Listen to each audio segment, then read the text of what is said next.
So first you have to know some examples of opsonin. First example is antibody. The next is a family called collectin. In this family, three proteins are present.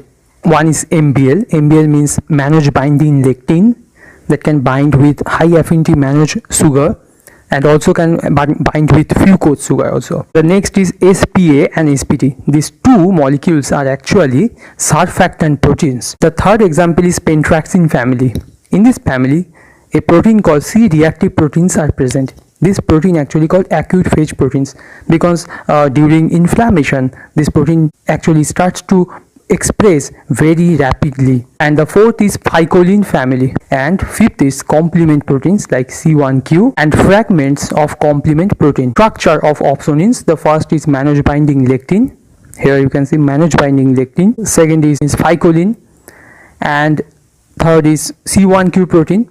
So you can see the mannose binding lectin protein can recognize carbohydrates, specifically mannose and fucose. If ficolin bind with different carbohydrate, which is actually acetylated. The C1q protein can bind with LPS that are present in the gram-negative bacteria, and the C1q protein can bind with antibody that is already bounded with antigen. C1q protein can recognize IgG and IgM molecule. So you can see the structure of these three molecules like MBL, ficolin and C1 proteins are very similar.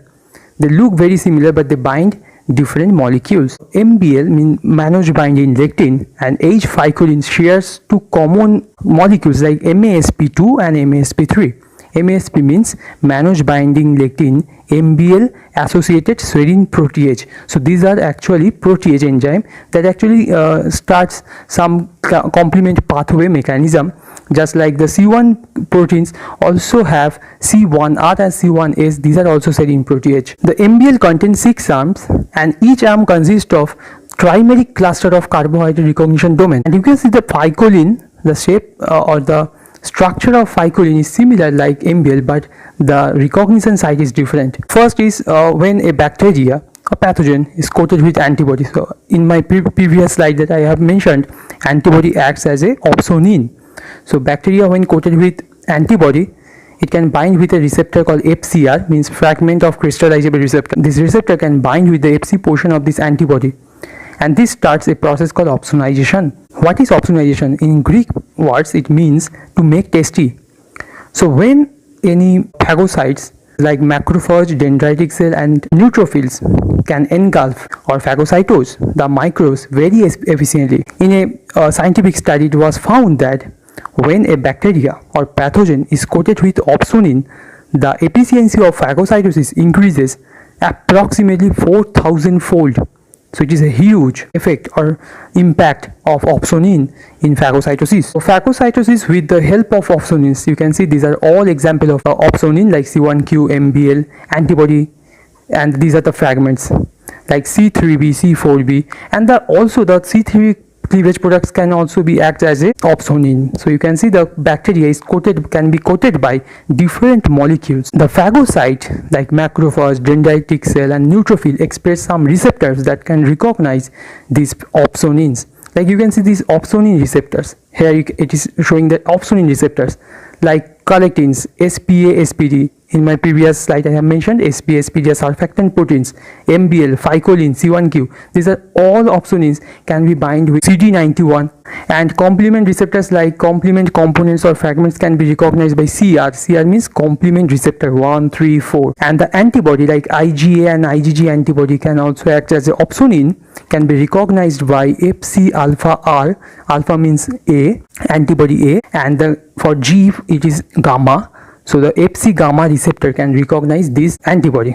And there are some pattern recognition receptors like C-type lectin receptors. These are the example of the receptor of CLR like mannose receptor, dectin-1, DC sign. This can bind with this microbial ligands. It is called PAMP. Pathogen or bacteria is coated with many different type of opsonins, and the macrophage, dendritic cell or neutrophils express different type of receptor that can recognize this opsonin. So phagocytosis with the help of opsonin. Complement protein fragment in opsonizations. Like you can see this complement fragment protein called C3b. C3b is actually a molecule that can bind with bacteria. It acts as a opsonin. It comes from a protein called C3. It is a component of complement pathway. The C3 protein is digested or cleaved in such a way that they become two fragments. The larger fragment is C3b and the smaller fragments called C3a acts as an anaphylatoxin. Anaphylatoxin is nothing but a molecule that can induce inflammation. So when a bacteria is coated with C3b protein, macrophage or any phagocyte that express that receptor like CR1 can bind with the bacteria. But just binding with the C3b protein and the CR1 do not ensure that the phagocytosis can be happened.